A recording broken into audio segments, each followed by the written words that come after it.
అతి తక్కువ fee merit scholarship తో విదేశాల MBBS. Contact wait MBBS education service.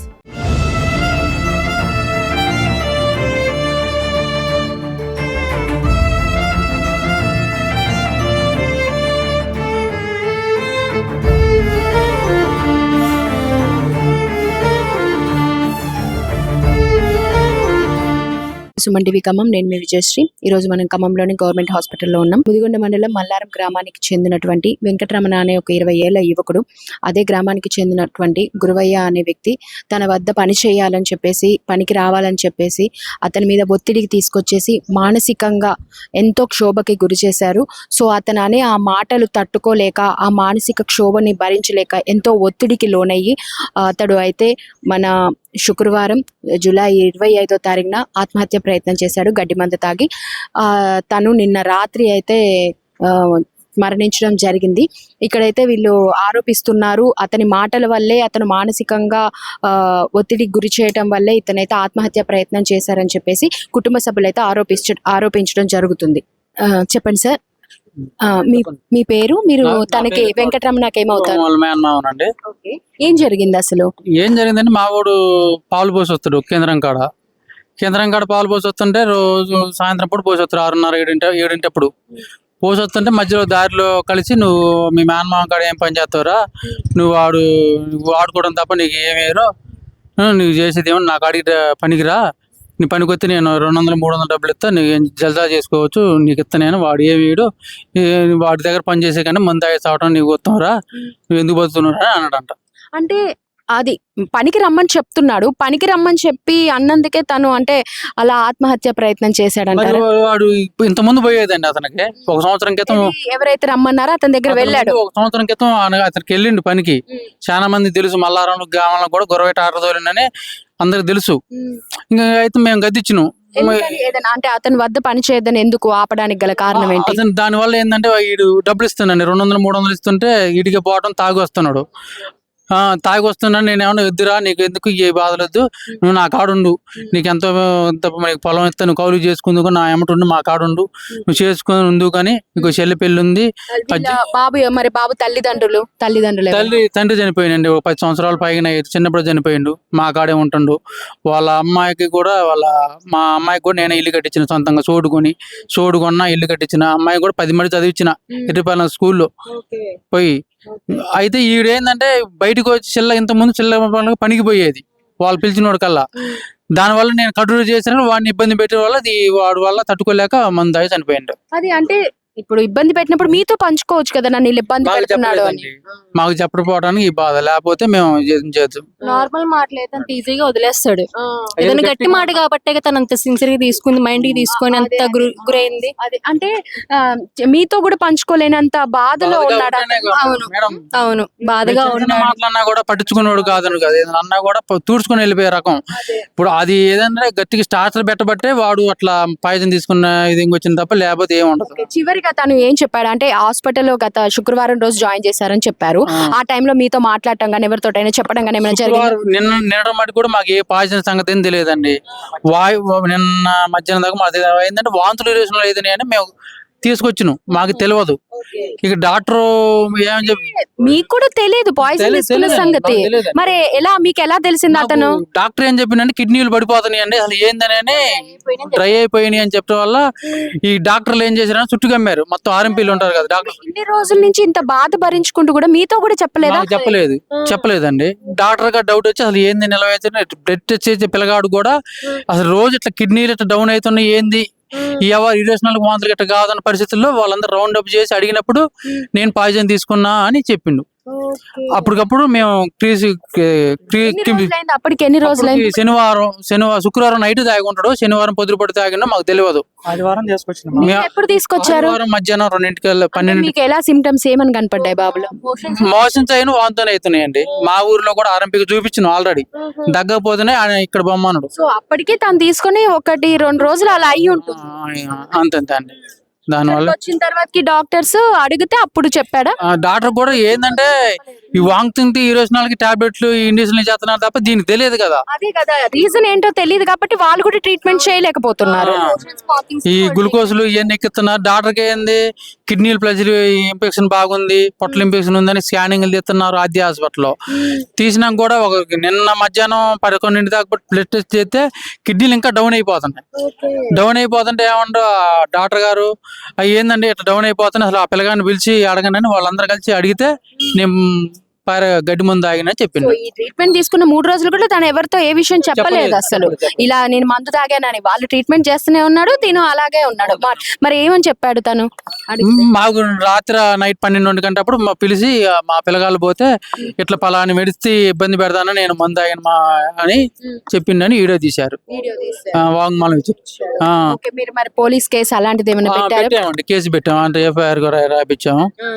అదే నడుస్తుంది పోస్ట్ మార్టం అయితే. రికార్డ్ అయితే ఫోన్ లో రికార్డ్ చేసి నాకు నేను ఈయన ఇబ్బంది పెట్టడం వల్లే నేను ఇలా చనిపోవడం జరిగింది కూడా ఉన్నారు పక్కన. బాబు ఎలా ఉండేవాడు? మంచిగా ఉండేవాడు అంటే అంత కొంచెం మంచిగా ఉండటం, అందరితో నలుగురితో కలిసిపోవటం లాంటి. మనం ఏదన్నా చుట్టుకుని ఒక మాట అన్నా కూడా పట్టించుకునే రకమేది కాదు, తీసుకోడు. టార్చర్ పెట్టిన వ్యక్తి ఎలాంటి వాడు? వాడు ఏందో అవసరానికి ఇప్పుడు వస్తే ఎవడు వచ్చినా వాడు ఆదుకునేవాడు కాదు. పర్టికులర్ గా తిననే ఆ ఊర్లో టార్చర్ పెట్టడం చేసేవాడు, లేదంటే ఇంకెవరినైనా కూడా అలా అంటూ మాటలతో చేసేవాడు? తెలియదు, అందరి కూడా అనేవాడు, మనకి తెలియదు వ్యవహారం అది. అందరు సీరియస్ తీసుకుంటే ఇది దాకా రాబోయే. అంటే మీతో ఎప్పుడైనా మీరేమవుతారండి? నేను వాళ్ళ కూతుర్ని.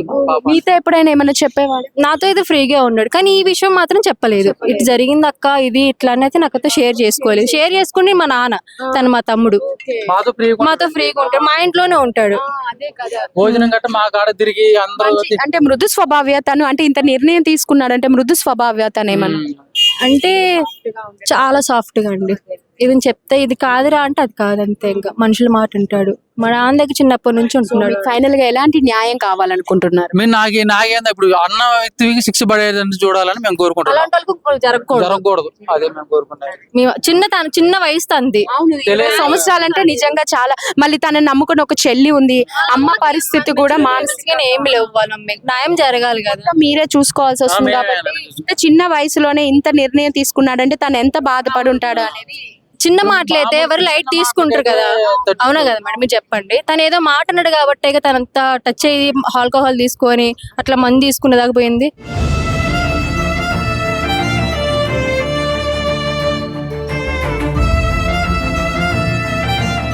ఇప్పుడు విన్నాం కదండి, కుటుంబ సభ్యులైతే ఏ రకంగా ఆరోపిస్తున్నారు. తను ఎంతో మానసిక క్షోభకు గురయ్యాడు, నా దగ్గర పని చేయాలి, నా దగ్గరే ఉండాలి అని. అతను ఎవరైతే గురువయ్య అయితే ఎవరైతే ఉన్నారో ఆ వెంకటరమణని మానసికంగా ఒత్తిడికి గురి చేసి తను నువ్వెందుకు, నీకు అవసరమా నువ్వు అతని దగ్గర పనిచేయటం, నా దగ్గరికే రావాలి అని చెప్పడంతో తను ఎంతో క్షోభకి గురైపోయి ఆత్మహత్య ప్రయత్నం చేయటం జరిగిందని చెప్పేసేసి అది చెప్పడం జరిగింది. అసలు కనీసం తను ఆ గడ్డి మందు తాగిన తర్వాతకి హాస్పిటల్లో అడ్మిట్ కావడానికి ముందు కూడా ఏమీ చెప్పలేదు ఇంట్లో. కనీసం నేను ఇలా మందు తాగానని కూడా చెప్పలేదంట. ఇక్కడికి వచ్చిన తర్వాత వాళ్ళు సిమ్టమ్స్ చూసి ఏదో నార్మల్ గా వాంతులు అవుతున్నాయి, విరోచనాలు అవుతున్నాయి అనే ఉద్దేశంతో ఇక్కడ హాస్పిటల్లో చేర్పించామండి మేము. తీరా నిన్న రాత్రి ఎప్పుడైతే ఆ డాక్టర్స్ ఆ కిడ్నీ వర్కింగ్ కూడా సరిగ్గా జరగట్లేదు, రోజు రోజుకి క్షీణించిపోతుంది, వాంతులు విరోచనాలకైతే ఇలా అవ్వదు అని చెప్పిన తర్వాతకి తను గట్టిగా అడిగితే అప్పుడు తను ఏం చెప్పాడు అంటే, అవును నేను గడ్డి మందు తాగాను, నన్ను తను చాలా మానసికంగా క్షోభకు గురి చేశాడు, నువ్వెందుకు అని చెప్పేసి అన్నారు. అది తను దుర్భాషలు ఆడటం వల్ల ఆ మాటలు నేను తట్టుకోలేకపోయానని అతను కూడా వాంగ్మూలం అయితే ఇవ్వటం జరిగింది. దానిని అయితే రికార్డ్ చేయడం జరిగింది. అది ఇప్పుడు మనం ఒకసారి చూద్దాం. అమ్మ చూడండి, అసలు చెప్పండి తను ఏం చెప్పాడు.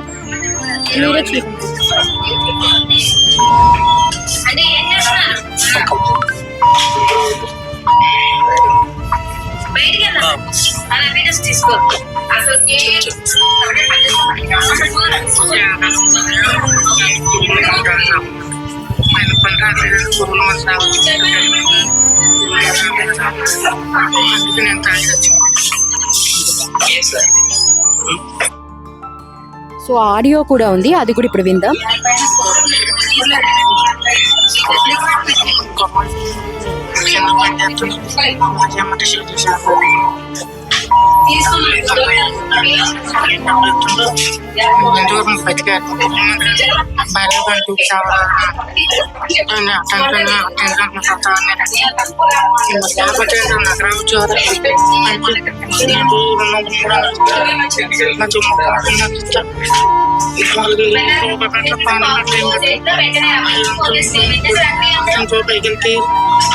సాపుడు ఉంటారు.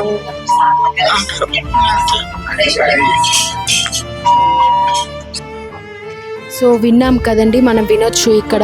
తను నన్ను దుర్భాషలు ఆడాడు, ఎంతో మానసిక క్షోభకు గురి చేశాడు. నా దగ్గర పనిరా, నేను డబ్బులు ఇస్తాను అని చెప్పాడు.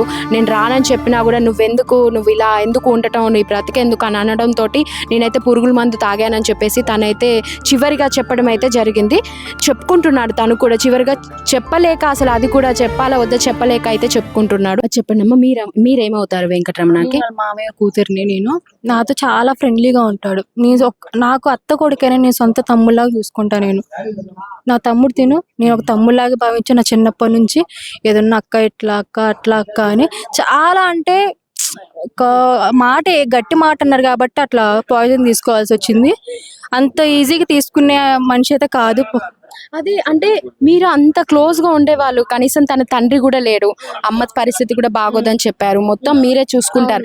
ఆ 3 రోజులు కూడా తను ఆ బాధను అనుభవిస్తూ కూడా కనీసం ఒక్క మాట కూడా చెప్పలేదు. ఎందుకని మరి ఏమనిపించిందో మరి తను చెప్పదలుచుకోలేదు. బాధ మనసులో ఉంటే తను అంతగా చెప్పకుండా ఉండుంటాడు. అవును, ఎందుకంటే మాకు మా తమ్ముడితోనే ఉంటాడు 24/7. మా నాన్నతోనే. నేనే తీసుకొచ్చా 2 రోజులు వాడు కాళ్ళకాడే పనుకొని నేనే ఉన్నా హాస్పిటల్లో. మీకు ఎలా తెలిసింది తను మందు తాగాడు అని?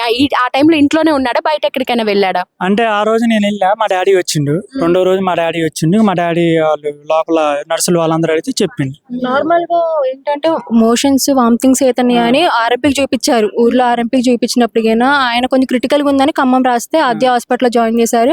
హాస్పిటల్ అయినా కొంచెం అటు ఇటు ఉంటే కిమ్స్ హాస్పిటల్ జాయిన్ చేశారు. అక్కడికైనా ఏం చెప్పలేదు మనకి, ఉన్న 2 days కి ఏం చెప్పలేదు. లాస్ట్ మూమెంట్ లో డాక్టర్ కొంచెం కన్సల్ట్ అయినాక, నర్సులు అందరూ ఎంక్వైరీ చేసినాక ఏంటి ఎందుకు తాగావు, అసలు ఏమైంది, ప్రాబ్లం ఏంటంటే అప్పుడు చెప్పాడు పాయిజన్ పలానా పర్సన్ వల్ల నేను తాగాల్సి వచ్చింది. ఇన్ని మాట్లాడినాను. నార్మల్ గా తనకి వామిటింగ్స్ మోషన్స్ అని అనుకున్నారు అంతే తప్ప తను ఇలా తాగిండు అని మీకు కూడా తెలియదు? ఆ విషయం తెలియదు. తెలిసిన తర్వాత కిమ్స్ హాస్పిటల్ కి షిఫ్ట్ చేసి. ఏం లేదు మ్యామ్, చిన్న మాటకైతే తను తాగడు. ఏదో గట్టి రికార్డ్స్ చేసేటప్పుడు పేర్లు ప్రస్తావించాడా తను? అవును, పేర్లు ఉన్నాయి. ఆదాల్ గురవయ్య రికార్డ్ అయిన పేరు కానీ ఆదాల్ గురవయ్య అని మెన్షన్ చేశాడు. ఎందుకంటే ప్రూఫ్స్ ఏం లేదు. మేమంటే నమ్మరుగా మ్యామ్, వాళ్ళు మీరు ఇరికిస్తున్నా అని చెప్తారు. అదేం కాదు, వీడియోతో సహా నైట్ చెప్పిండు మేడం. అందుకే మేము పోలీసులు కూడా అంత కన్సల్ట్ కాదా అంటే ఏం కాదు అనుకున్నాం. మేము తెల్లారిపాటికల్లా ఇలా చనిపోతారని రాత్రి మాట్లాడాడు కాబట్టి ఏం కాదులే అనుకున్నారు. కానీ అది మార్నింగ్ వరకు, ఎప్పుడు మార్నింగ్ 6:23 కల్లా అయిపోయింది. ఆద్య హాస్పిటల్ మాకు హోప్ ఇచ్చారు మ్యామ్, బతుకుతాడు అన్న హోప్ ఇచ్చారు. కానీ లాస్ట్ మూమెంట్ లో ఆర్గన్స్ అన్ని డ్యామేజ్ అయ్యేసరికి ఉన్న హోప్ గాని పోయింది అసలు మాకు.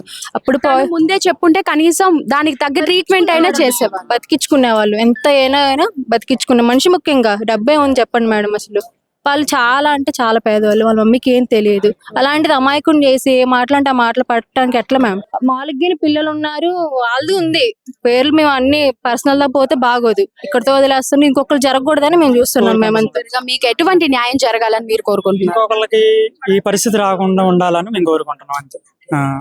వాళ్ళకి ఏమైనా తగిన శిక్ష పడాలని కోరుకుంటున్నాం. పోలీస్ వాళ్ళని అదే కోరుకుంటున్నాం. చర్యలు తీసుకోవాలి, వాళ్ళని కస్టడీలు తీసుకోవాలి, వాళ్ళు గట్టైన శిక్ష పడాలి.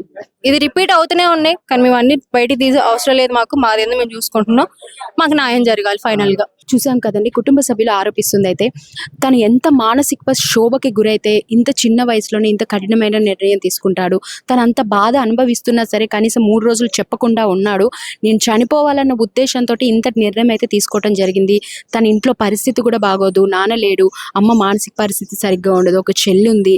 తను అంత మాతో ఉండి కూడా అంత చక్కగా ఉండేవాడు కూడా మాకు కూడా చెప్పుకోలేనంత బాధగా ఉన్నాడని కుటుంబ సభ్యులు అయితే ఆరోపించడం జరుగుతుంది. మేనమామే తన చిన్నప్పటి నుంచి కూడా తండ్రి లేకపోవడం వల్ల మేనమామ వద్దనే ఉంటూ తన దగ్గరే తనకు తోచిన పని చేసుకుంటూ ఉండటం జరిగిందని, అంత ఉండి మేము అంత చిన్నప్పటి నుంచి పెరిగిన మాతో కూడా చెప్పుకోలేకపోయాడని మేనమామతో పాటు వాళ్ళ కుటుంబ సభ్యులు కూడా చెప్తున్నారు. సో మాకైతే తగిన న్యాయం జరగాలి. తను ఇంత చిన్న వయసులోనే తను ఇంత కఠినమైన నిర్ణయం తీసుకొని తన బలవన్ మరణానికి పాల్పడడం నిజంగా ఆ కుటుంబానికి తీరని లోటు అని చెప్పుకోవచ్చు అని కుటుంబ సభ్యులు అయితే ఆరోపిస్తున్నారు. మాకు న్యాయం జరగాలి, వాళ్ళకి తగిన శిక్ష పడాలి అని అయితే చెప్తున్నారు.